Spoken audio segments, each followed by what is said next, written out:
Okay, so you've decided on a sport bike or a cruiser, all right, and you've kind of done your research to kind of know what you want to do. So now, you figured out the kind of bike you want, you're ready to go shopping.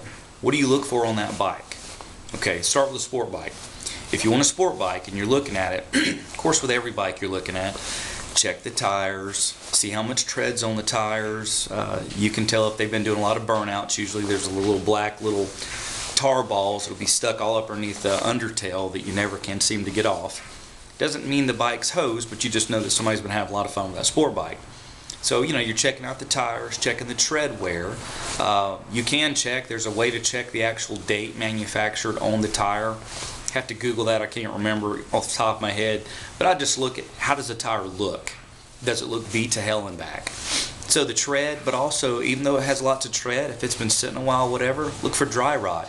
Dry rot is just as dangerous, almost as dangerous, let me say, as a slick tire. Because those little cracks and stuff appear and cause you to have a blowout, which you never want to have on a bike. So of course check your tires. Sure, check the body and stuff. You can see if it has evidence of being laid down or whatever. The lever will have a scratch on it, or mirrors can be replaced, levers can be replaced. You may not ever know that bike's been down. It could be repainted, but just how does it look in general? Look, when you're looking down at the bike, you're sitting on it, look down what they call the upper triple tree, where your handlebars are right here and you're looking down.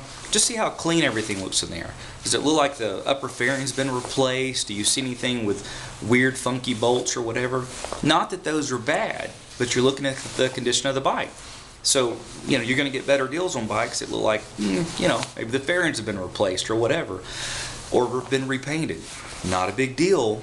It's according to what your budget is, what you have to spend. If you want brand new, go get brand new. But we have a lot of guys come to the shop and they're like, oh, I see a scratch right here and this right here and I'm like, yeah, it's got 3 more on this side. Scratches don't mean anything. Your motor and transmission's all encased together, man. So if you drop it, pick it back up, pay a body guy to fix the whatever, and you're fine. It's not a big deal. It's up to you. Now, I don't really want a bike that's been on the track because it's just been rode to hell and back. That's just me. I don't care if it's got 400 miles on it and it was just a track bike. That's not what I want. So just look at the tires, look at the body. Seats can be recovered. You can get more mirrors, whatever. Get your deal. Cruisers, make sure you're getting the accessories when you buy the bike. Because when you go to add stuff on later, it's going to cost you a little bit. And you don't have to pay a kidney to get the stuff that you want on the cruiser. So if you want a backrest for your passenger, make sure there's a backrest if you can. Highway bars, also called crash bars. You'll usually see those on the side coming up.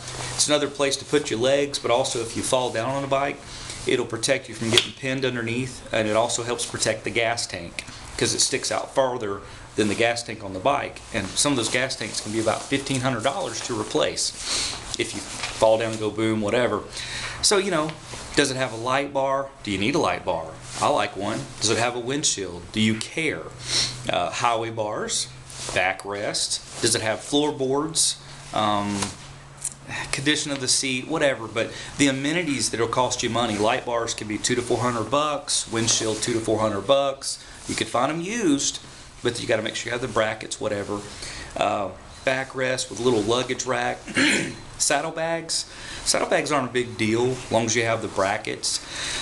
$100, $150 off eBay, you can get you some nice throwover bags. But if you can get your deal on the cruiser and get everything included, you'll be better off than trying to add on another $7,000 to $1,000 later. And of course, check the tires, body work, and all that stuff. And we already talked about, of course, the titles and all that. But that's what you need to check. So you've decided sport bike or cruiser, you're ready to go. That's specifically what you need to look at on both of them when you're circling before you land on something. And of course, what do you want to spend? Be educated. Not just what some guy named Bubba in a double wide is selling his bike for on Craigslist down a dirt road. That doesn't mean the value of the bike is up there. What have they sold for? You can look at eBay Motors. You can look at Cycle Trader and see what a lot of dealers are selling them for nationwide within 400 miles, whatever. But be educated. Go to NADA.com. It'll tell you what average retail should be. Usually you're trying to get a better deal than average retail. And keep in mind, average retail is usually average. If the bike only has 1,000 miles on it and it's 5 years old, sometimes they're going to try to ask a little bit more if it's got a bunch of accessories on it, whatever. But be educated. Don't go in there like some of the people that come in the shop and go, oh, that's just a horrible price on that Hayabusa. I'm trying to get one for like $3. Like, yeah, wrecked. You know, that it's just not going to happen. So be educated about the price that you want to pay for the kind of bike, and then do your shopping, but be smart about it. All right, till next time.